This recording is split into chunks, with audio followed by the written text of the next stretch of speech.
Assalamu alaikum. Ladies and gentlemen, thank you very much for having me here. Before I start my presentation, I want to start to have a couple of things to say. One of them is a disclaimer. I'm not an AI expert. I'm a trained mathematician and a scientist. So a lot of my work is around in the area of science and mathematics. The other things which I want to say is that I have to apologize before I get started with my presentation. My PA has said that my slides and my presentation is a bit too scientific. And for this conference, most of the discussions is about inspirations, CEOs, talks, and so forth. So bear with me in my presentation, and I try to go as smoothly as possible.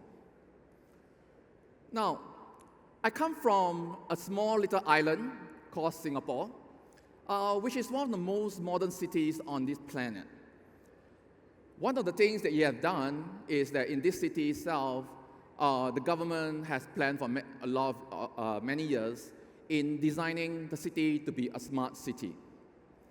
It has started to do autonomous vehicles, smart logistics, smart hospitals, and all sorts of interesting things.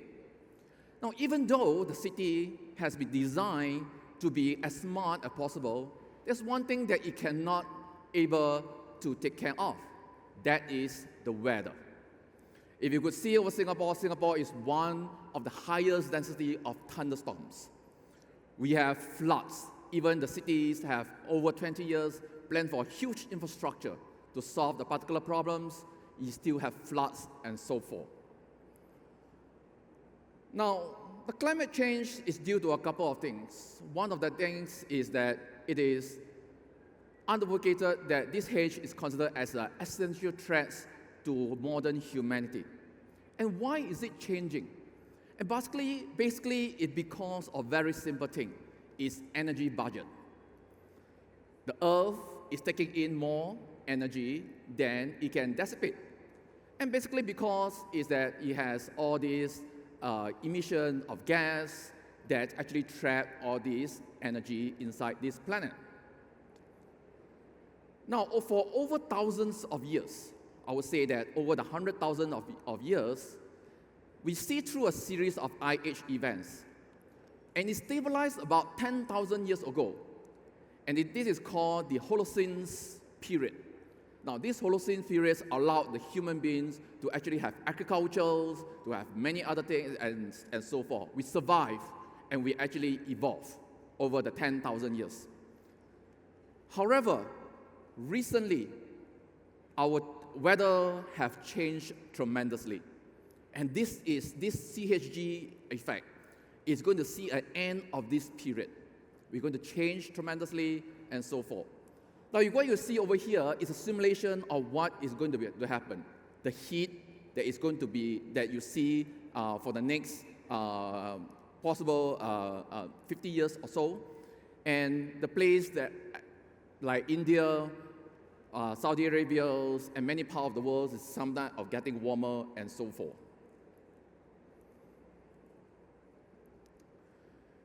Now, one of the things is that the IPCC or the climate folks have actually, in fact, do a lot of simulation. 1 or 2 degrees may sound not too much, but it's important to note that in a global average, 1 or 2 degrees is a lot, because in some places, you will have temperature of increase of 7 degrees to 10 degrees, and so forth. Now, that is only about 1 to 2 degrees. What if the temperatures actually go up to 4 degrees? Then that would be a catastrophic. The other things is that what it will cause is that you will see sea level rises because of global warming.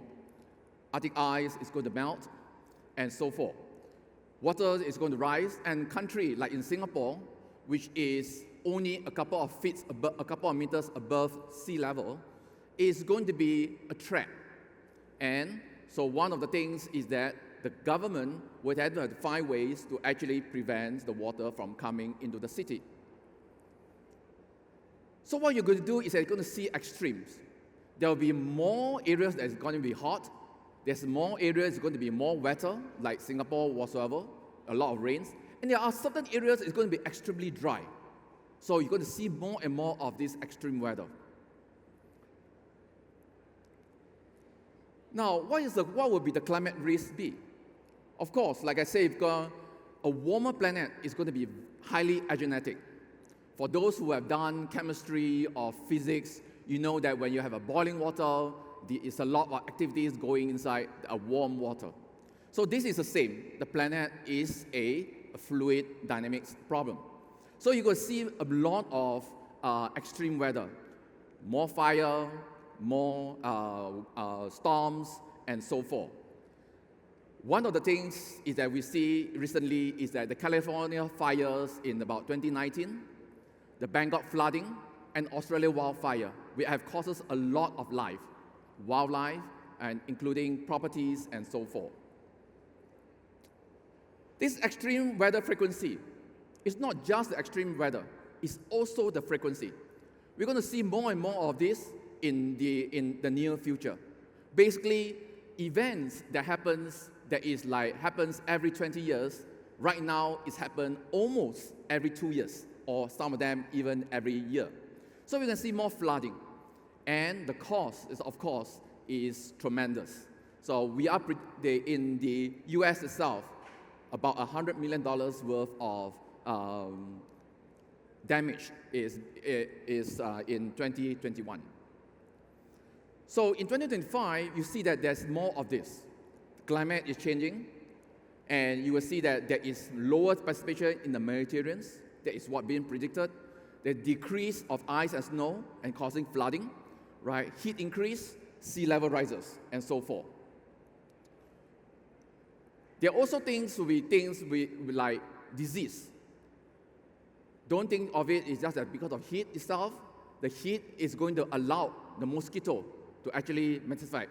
So you're going to see more dengue fevers, more other things.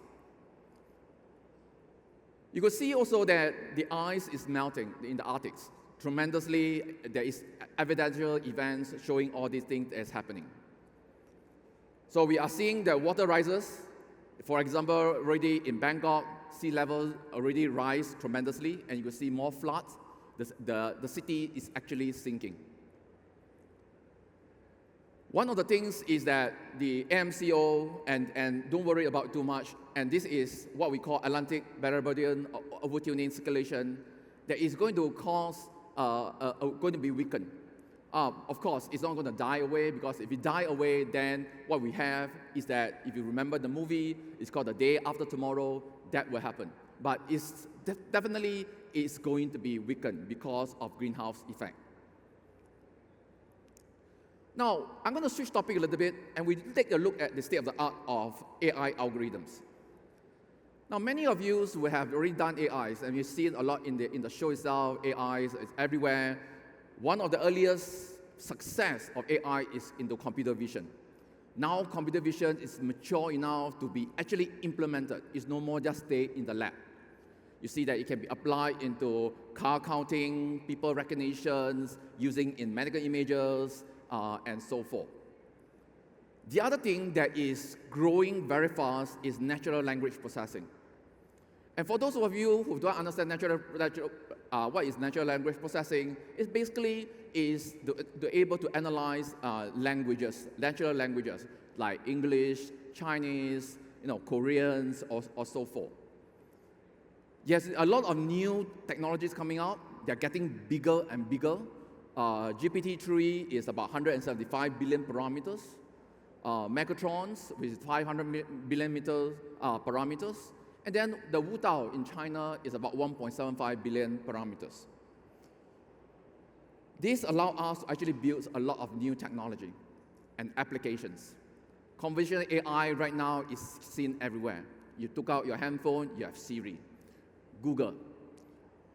You have, when you use AWS, you have Amazon's Echo, and so forth. In cars itself, now some of the cars have car assistance. So these technologies is become very prevalent. But what is interesting over here is that the GPT-3 and perhaps even GPT-4 is that it has give you a hint of cognitive thinking. Because in GPT-3, right now, there was a test that shows that GPT-3 is able to write a short paragraph. And it maybe in the future, we're able to write entire articles or even a book. So the artificial intelligence of GPT-3 now have shown us that there is give us some hints on how cognitive thinking works. This is examples of how GPT-3, not just in languages, but in programming.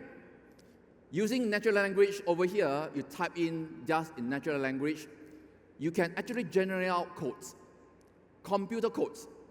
So what does it mean? It means that in the future, if you bring that forward, developers is going to have an easier life because now you will have codes that automatically correct itself, just like some of your word are correcting sentences. You are able to write codes. In fact, you're able to generate codes. Another thing is going to be changing is that these technologies then allow us to actually AI to create AI. What it means is that now you can think of ways of using this to write, ask the artificial intelligence itself to create another artificial intelligence. And then you can create another artificial intelligence, and so forth. So you could see over here, this is a very, very good example on how GPT-3 can be used. Of course, the Chinese is also very relentless in their research. They call it the Wudao 2.0. This is one of the world's largest models, language models on this planet. And if you look at, for those who understand Chinese, the words over there are actually poems. One of the most difficult things to do in a Chinese language is to actually write a poems against another poems. In the olden days, where scholars actually go for imperial examinations, they have to write poems in order to pass the examination based on certain themes and topics. And this Wudao 2 is able to do that. I mean, of course, it has also, against many other benchmarks, it has beat many other language models. Many of you would have seen about AlphaGo, and you will know about the stories. AlphaGo beat Mr. Lee in 4-1. But what is important over here is that AlphaGo is based on a very simple old idea called reinforcement learning. And reinforcement learning, like the earlier speaker has talked about, is about learning how to do things. Reinforcement learning basically means that it has a penalty or whatsoever. Do not worry about the equation that you've seen, but what the whole idea is that it has penalty and rewards. If you do something is right, you get reward. If you do something is wrong, you get a penalty. And that's how the algorithms learn. And these algorithms actually drive these algorithms in AlphaGo. Now, AlphaGo 0 is even more impressive, right? What it does is that now the Go game itself is played against itself. It creates AlphaGo or its own version, and then it plays against itself. So think of it is now computers is able to learn from itself rather than learning from a human being. That actually translates to a lot of game companies, a lot of reinforcement using games as a way to actually train their algorithms. What you see over here is that, again, it allows us to learn about some of these, what is intelligence is about. Do we have understandings of what intelligence is? Reinforcement learning, on the practical side, it applies into many things. One of the very important things is the robotics. Things will be like the autonomous vehicles and so forth. I'm going to show you examples over here. This is a robot that the user do not program the robots to do to do what it's supposed to do all the tasks. What the programmer has done was they asked the robots to put the red plug into the hole, into the red hole, into the hole, right? And so the robots will actually try and error until it managed to put the red pin into the hole. And this is what reinforcement is about. So going into the future, you could see that more and more of these robots is able to learn by itself. So AI transforms in every industry sectors. You see that everywhere. You see on the floor, there's a lot of new technologies, new companies being formed, new startups, and so forth. And that's one of the reasons why companies like Facebook's, Google's invested huge infrastructure to do their AI training. This is this is just announced, world's largest AI supercomputer, which consists of 4,000 plus GPU. So how do we apply into Earth science? Now, as I mentioned before, the Earth science itself, there is many things that be done. One of them is to predict the weather, predict the climate, to understand the satellite image that you receive, all the different images, the data from many different sensors. One of the things is that you guys may know that to simulate the Earth take a very long time. You need a very powerful supercomputers. One of the things is that how can we actually use AI to actually cut down the amount of computational time that's required to do that simulation. So these are all the different examples. That is how AI is being used in the use of climate modeling. One of them is that how do you accelerate physics parameterizations in using for mid-range weather forecastings, rapid intensity, and other things. In fact, one of the very interesting things is that in the climate models, some of the data are actually missing. We could actually use machine learning to actually generate out the data. And I'm going to talk about it a bit more later. So in the US, NOAA has set up a centers basically for artificial intelligence, looking at ways of using artificial intelligence to solve climate modeling problems. There are other climate-related technology that is need to be solved. Now, we do know that one of the things is that we want to go greener. The solar energy is abundant. In Saudi Arabia, in the Middle East, you have a lot of sun. How do we enhance it? We all know that we all build solar farms to actually convert those solar energies into electricity. Saudi itself have built a huge solar farm which is able to generate out 300 megawatts of power. In China, Morocco, and many countries where huge deserts, they could actually put in all these solar panels. But doing these solar panels has multiple problems. One of them is that at the moment right now, solar panels is still not very efficient. We need to get new materials. The other thing is actually storage. All this energy that's been generated out has to go into some form of storage, or it has to be distributed one way or another.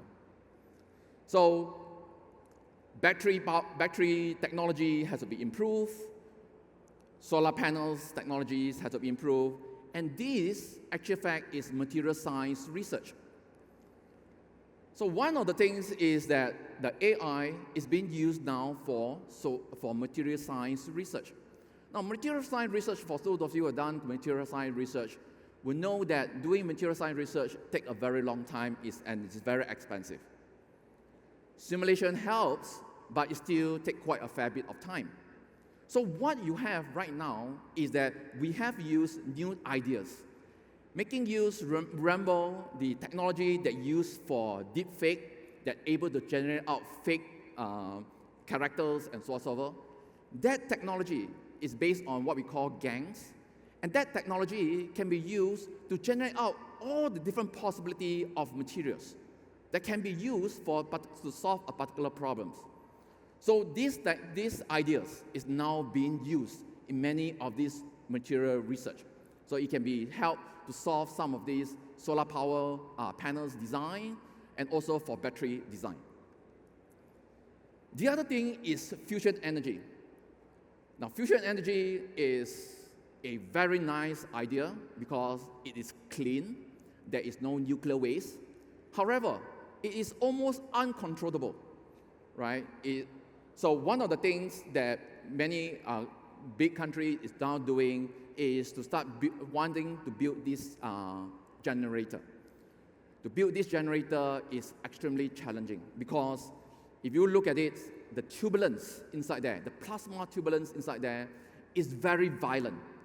You're going to heat this up to thousands of degrees, almost equivalent to the temperatures in the sun. So it's very violent, but you have to find a way of controlling it. One of the ways of controlling it is use some form of magnetic structures to control this turbulence magnetic plasma. So because of the complexity of it, Professor Tang, who is a good friend of mine, have developed a way of predicting the instability, and it is able to control this plasma. So these algorithms right now is being used in the Tomahawk experiment to do control of the generator. Wind power itself, as we know, is using the winds, which is a fluid dynamic problems. Now, many of you, or those of you who have in the wind design area, will know that designing a wind farm is very expensive, and sometimes maintenance is an issue. So we need to actually study it. Now, studying how the wind flows across the turbine is a challenging thing. So, and this is the only equation I'm going to show, and this basically is set of a form of a Navier-Stokes equation. Now, one of the things is that using AI, or rather what we call a physics, is a new form of artificial intelligence neural network. It's called the physics-informed neural network. We combine physics and neural networks together. That's allowed ones to actually, in fact, then able to simulate that in a very, very quick time. The other things that is very important in the climate change is the design of carbon capture and storage process. Now, the whole idea is to capture the CO2 from bioenergy combustion, the biofuel production, fossil fuels, and so forth, and then able to send it down right into the ground to actually store it underground. Now, this is basically but a very complex complex engineering problem, because one of the things is that when you pump this CO2 into the ground, there is a mix of fluids between waters and gas and so forth, and it's a complex models. We have developed the mathematical models to actually understand it, but to simulate it, to understand how it actually works, takes a lot of computational power, and we do not have the time.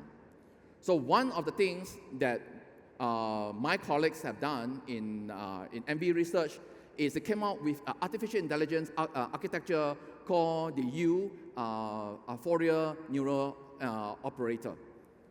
Again, this is an operator that able to solve the partial differential equations in a very quick time, that allowed them to simulate the different scenarios that needed for this carbon capture and storage. So the scientific challenge, there's still a lot of scientific challenge. Data labyrinth, limited data, and so forth, and the list goes on and on and on. We need actually fact people like yourself, universities, to help us to actually solve this thing. So one of the NVIDIA challenges is that we want to able to solve all these things in a very quick time. Not by brute force, because the semiconductors is not able to deliver the supercomputers that needed to actually simulate the planet Earth. What we want to do is to able to simulate the planet Earth up to 1 kilometer small, which means that you need almost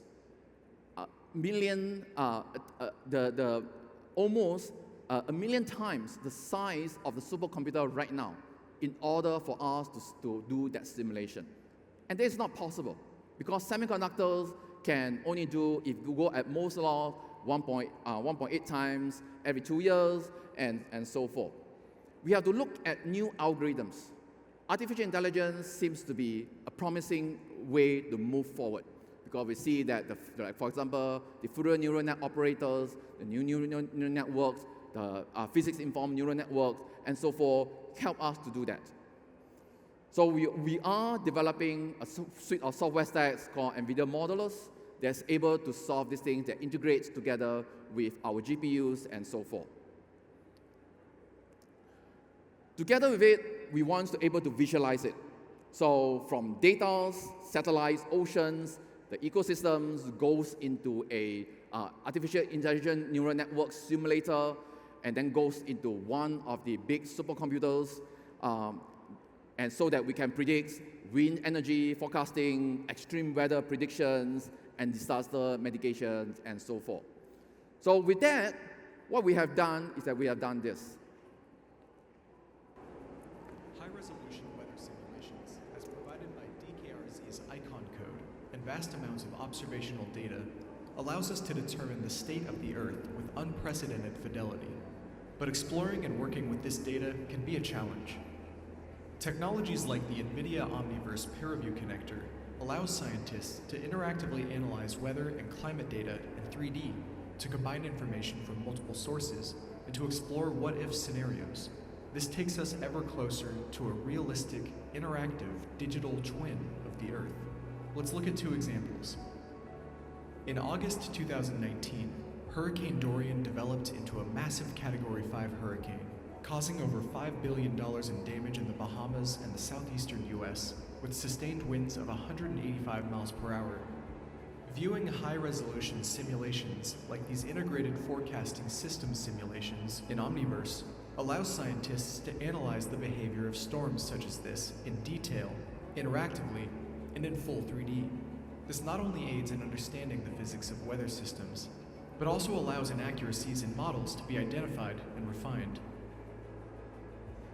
With the Omniverse peer review connector, visualization modalities of peer review, like streamlines, become available within Omniverse and can leverage the RTX renderer or be fused with data from other sources. These sources can be static or computed on demand, such as mapping service, surrogate model, or an AI-informed physical model. Here we show AI-based image segmentation of satellite data, which was used to detect flooded areas and to classify land use before and after Dorian hit. The network performing the segmentation can run as a service and be triggered on demand. Once we have interactive access to all this Earth science data, a next step is to play through different scenarios. On-demand evaluation of surrogate models or access to real-time physics engines can help exploring the impact of our actions in this virtual world. With access to real-time physics models as enabled by Omniverse, we can not only explore pre-computed data, but also simulate on the fly. Here, we use real-time fluid dynamics simulation to show the vapor plume emerging from a cooling tower. A user can quickly explore the impact of the plume, depending on the wind conditions or the steam output. Similar models can be used to interactively explore the dispersion of aerosols or contaminants. NVIDIA Omniverse is a powerful platform for massive-scale digital twin simulation. We're excited to see where it takes us next. So this is the technology that NVIDIA has built that we want to help solve the problem. And not only that, we are setting up research centers all over the world in collaborations with the universities to solve some of these problems for smart cities, climate change, and so forth. At the moment right now, I run the AI technology centers. We have about 17 centers across the world and in 12 different countries. And I'm looking forward to actually have some collaborations with some of the local research institutes, universities, or people or companies who are interested in doing weather research and many other things. So with that, I thank you very much.